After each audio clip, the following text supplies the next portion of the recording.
आखिर मेघनाद के बाद सुलोचना का क्या हुआ? आइए इस कथा को विस्तार से सुनते हैं। मेघनाद की पत्नी सुलोचना अत्यंत पवित्र, पतिव्रता और सौम्य स्वभाव की थी। वह कुबेर की पुत्री थी, अर्थात स्वर्गलोक की अप्सराओं जैसी तेजस्विनी। विवाह के बाद सुलोचना लंका में रहती थी और अपने पति से अत्यंत प्रेम करती थी।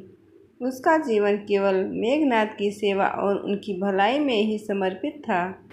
सुलोचना अपने पति को केवल एक वीर योद्धा नहीं बल्कि एक धर्मपरायण, वीर और मर्यादा का पालन करने वाला पुरुष मानती थी। वह जानते थे कि उसके पति ने अपने पिता रावण के अधर्म का साथ केवल पुत्र धर्म के कारण दिया है। जब राम और रावण का युद्ध प्रारंभ हुआ तब मेघनाद ने अनेक बार युद्ध क्षेत्र में आकर देवताओं तक को भयभीत कर दिया। उसने लक्ष्मण और हनुमान को भी कई बार घायल किया, परंतु अंततः श्री राम के आदेश पर लक्ष्मण ने ब्रह्मास्त्र चलाकर मेघनाद का वध किया। कथा के अनुसार जब मेघनाद यज्ञ कर रहे थे ताकि वे अजय बन सके, उसी समय लक्ष्मण और हनुमान ने उनके यज्ञ को भंग कर दिया। मेघनाद ने वीरतापूर्वक युद्ध किया, परंतु अंत में लक्ष्मण के बाण से उनका सिर कट गया। उस रात लंका में भयानक निस्तब्धता छा गई थी। युद्ध भूमि से घायल सैनिक लौटकर सुलोचना के महल तक पहुँचे। वह प्रतीक्षा कर रही थी, जैसे हर दिन करती थी, यह सोचकर कि उसका वीर पति फिर से विजयी होकर लौटेगा। परंतु इस बार सैनिकों की आंखों में आंसू थे।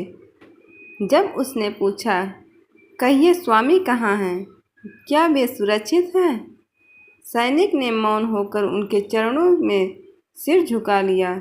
सुलोचना समझ गई कुछ भयंकर घट चुका है। जब यह सत्य उनके कानों में पड़ा कि मेघनाद अब इस संसार में नहीं रहे, तो वह कुछ क्षणों के लिए मूर्छित हो गई। जब होश आया, उसकी आंखों में से आंसू नहीं बल्कि ज्वाला की तरह अग्नि बरस रही थी। वह बोली, मेरे इंद्रजीत, तुमने अपने पिता, अपने कुल और अपने धर्म के लिए प्राण दे दिए। मैं तुम पर गर्व करती हूँ, परंतु अब यह जीवन किस काम का? सुलोचना ने शोक करते हुए अपने महल की दीवारों से कहा, हे पत्थर की दीवारों, आज तुम भी रो पड़ो, क्योंकि अब यहाँ वह नहीं आएगा जिसकी आवाज़ से यह भवन गूंजता था। वह अपने पति का शरीर देखने के लिए युद्ध भूमि की ओर चल पड़ी। जब वह युद्ध भूमि पहुंची तो चारों ओर मृत सैनिकों के शव पड़े थे। रथ टूटे हुए थे, तलवारें खून से सनी हुई थी। वह भयानक दृश्य में उसने अपने पति का कटा हुआ सिर देखा, शांत, तेजस्वी और अद्भुत गौरव से भरा। सुलोचना ने सिर को अपने आंचल में रखा और बोली, स्वामी, यह दुनिया क्रूर है। आप धर्म के विरुद्ध युद्ध नहीं करना चाहते थे, परंतु पुत्र धर्म निभाने के कारण आप युद्ध में उतरे। आज भी आपके मुख पर तेज झलक रहा है। मैं धन्य हूँ कि मुझे आपका साथ मिला। कहा जाता है कि उस समय देवी सुलोचना ने अपने आंसुओं से मेघनाद के मुख को धोया। उसके आंसू खून में मिलकर दिव्य कमल बन गए। सुलोचना को अपने पति की मृत्यु का शोक था, परंतु वह पतिव्रता नारी थी। उसने अपने पति की अंतिम संस्कार स्वयं अपने हाथों से किया। हनुमान और लक्ष्मण ने जब यह सुना कि सुलोचना अपने पति का अंतिम संस्कार करने आई है, तो उन्होंने उसे युद्ध भूमि में प्रवेश करने की अनुमति दी।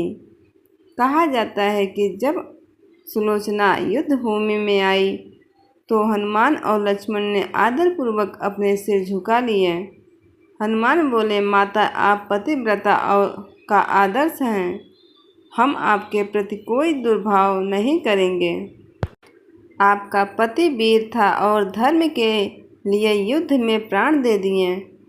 सुलोचना ने विनम्रता से उत्तर दिया, हे वानरवीर, मैं आपसे कोई राग नहीं रखती। युद्ध भूमि में वीरों की मृत्यु अब कीर्ति नहीं है। मेरा सौभाग्य यही है कि मैंने ऐसे वीर को पति के रूप में पाया। मेघनाद के दाह संस्कार के बाद सुलोचना ने अपने प्राणों का त्याग करने का निश्चय किया। उसने कहा, मेरे लिए अब इस संसार में कुछ नहीं बचा। मेरा जीवन केवल मेरे स्वामी के चरणों में समर्पित था। अब जब वे नहीं हैं तो मैं भी उनके बिना नहीं रह सकती। वह मेघनाद के शरीर के समीप बैठी अग्नि प्रज्वलित की और अपने पति के सिर को अपनी गोद में रखकर अग्नि में प्रवेश कर गई। कहा जाता है कि जब सुलोचना अग्नि में समा रही थी तो स्वर्गलोक से पुष्प वर्षा होने लगी। देवी गण प्रकट हुए और बोले, हे सुलोचना, तुम पतिव्रता धर्म की प्रतिमूर्ति हो। तुम्हारा नाम युगों युगों तक स्मरण किया जाएगा। जब सुलोचना सती हुई तब उसकी आत्मा स्वर्ग में लोक में अपने पति मेघनाद से मिली। दोनों ने एक दूसरे को आलिंगन किया कि दिव्य ज्योति बनकर विलीन हो गए।